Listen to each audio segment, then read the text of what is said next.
सीधी Lok Sabha seat से BJP ने doctor Rajesh Mishra को अपना कैंडिडेट बनाया है। राजेश मिश्रा इलाके का जाना माना चेहरा है और आम लोगों में इनकी अच्छी खासी पैठ है। उनका मानना है कि पूरा देश अब मोदीमय हो चुका है और जनता मोदी के नाम पर ही अपना कैंडिडेट चुनेगी। उनसे खास बातचीत की बंसल न्यूज के एग्जीक्यूटिव एडिटर सुनील सिंह बघेल ने।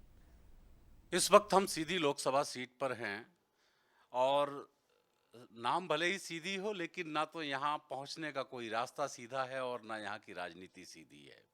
और यहाँ राजनीतिक बिसात बड़ी टेढ़ी मेढ़ी रही है। तब उसी राजनीति के बिसात पर इस बार पेशे से डॉक्टर राजेश मिश्रा जी उतरे हैं। आप अपनी जीत के प्रति आश्वस्त हैं? क्या रणनीति है, इसको लेकर के हम बात करेंगे। राजेश जी, ये जीत चुनाव से शुरुआत करें कि जीत क्या मुख्य आधार क्या मानते हैं आप? जीत का मुख्य आधार ये है कि ये चुनाव जनता ने अपने हाथ में ले रखा है और जनता जिसके साथ होती है उसी की विजय होती है। तो जनता क्यों साथ में है, ऐसा विश्वास क्यों है आपको? मुझे इसलिए विश्वास है कि मुझे जनता का समर्थन इस तरीके से मिल रहा है। पूरी जनता एक्चुअली मेरे साथ नहीं, देश की पूरी जनता नरेंद्र मोदी जी के साथ है। पूरा मोदीमय वातावरण है और मैं जहाँ भी जाता हूँ लोग मतलब मोदी जी के नाम से तो ऐसे लोगों में एक उत्साह होता है कि उनकी अंतरात्मा की जो आवाज़ निकलती है वो खुद मोदी मोदी कहने लगते हैं। मैं क्या और पूछता हूँ कि आपके सामने कोई विकल्प हो तो बताओ। बोले नहीं, एकमात्र विकल्प है और वो है मोदी। जो आपका वो जीत की राह है उसमें आपकी खुद की पार्टी के भीतर घात को कितना बड़ा रोड़ा मानते हैं? मेरे पार्टी में मेरी जानकारी में कोई भी भीतरघात आज तक नहीं है। भारतीय जनता पार्टी में टिकट सब मांगते हैं, लेकिन जब किसी का टिकट डिसाइड हो जाता है, कोई अधिकृत उम्मीदवार हो जाता है, तो सब एक साथ मिल करके काम करते हैं। हमारे यहाँ की संस्कृति है।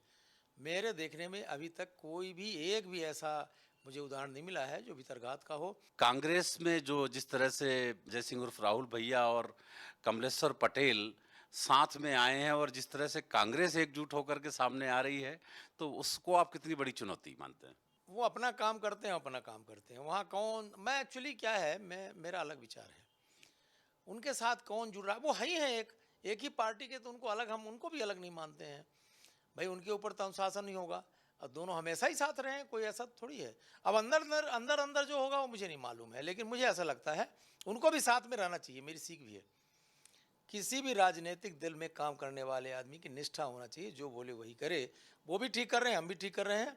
ये लड़ाई जनता का हित चाहने वाले दल की और जनता के साथ विश्वासघात करने वाले दल के बीच की है, इसलिए हमको कोई चिंता नहीं है, चाहे सामने से जो राजनीति में ऐसे मौके कम ही आते हैं या ऐसी सौम्यता, सरलता और सहजता कम ही दिखती है। प्रत्याशी को अपने विपक्षी दल की एकता के बारे में बात करते हुए सुना है और वो सीख दे रहे हैं कि यदि कांग्रेसी एक हैं तो उन्हें रहना ही चाहिए और मैं इसकी सराहना करता हूं। कांग्रेसी चुनाव प्रचार में या उनके दुष्प्रचार, जो आपके शब्दों में, वो सिर्फ दुष्प्रचार का हिस्सा है, जमीन पर नहीं है। भाई उनके पास कुछ नहीं तो कुछ न कुछ ऐसे मरे गड़े मुर्दे उखाड़ेंगे, है ना। हमारे पास, हमने विकास का काम है तो हम विकास की बात करते हैं। वो उनके पास विनाश है तो विनाश की बात करते हैं। सीधा सीधा फर्क है। हम विकास की राजनीति करते हैं, वो विनाश की राजनीति करते हैं। तो हम विकास की राजनीति करते हैं और वो विनाश की राजनीति करते हैं। तो ये थे सीधी लोकसभा के प्रत्याशी डॉक्टर राजेश मिश्रा जी।